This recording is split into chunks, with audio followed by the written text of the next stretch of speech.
ألم نهلك الأولين ثم نتبعهم الآخرين كذلك نفعل بالمجرمين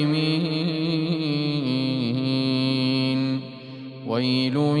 يومئذ للمكذبين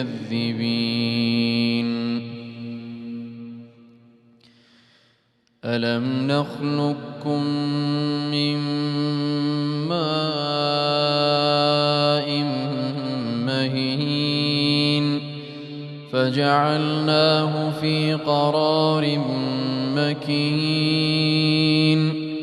إلى قدر معلوم فقدرنا فنعم القادرون ويل يومئذ للمكذبين ألم نجعل الأرض كفاة أحياء وأمواتا وجعلنا فيها رواسي شامخات وأسقيناكم ماء فراتا ويل يومئذ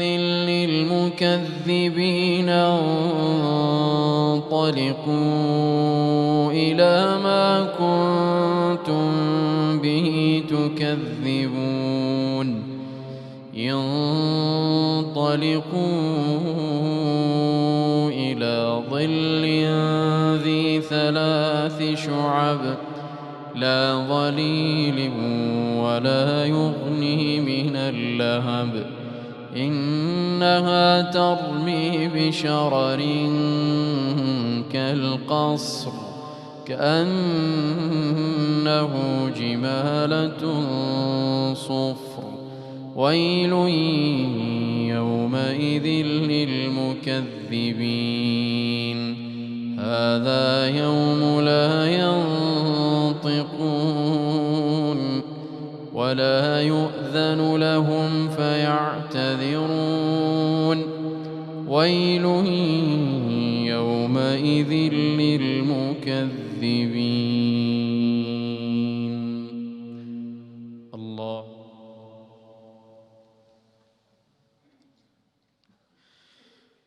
الحمد لله رب العالمين الرحمن الرحيم مالك يوم الدين إياك نعبد وإياك نستعين اهدنا الصراط المستقيم صراط الذين أنعمت عليهم غير المغضوب عليهم ولا الضالين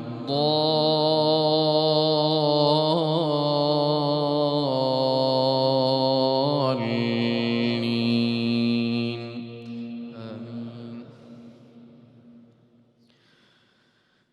ويل يومئذ للمكذبين هذا يوم الفصل جمعناكم والأولين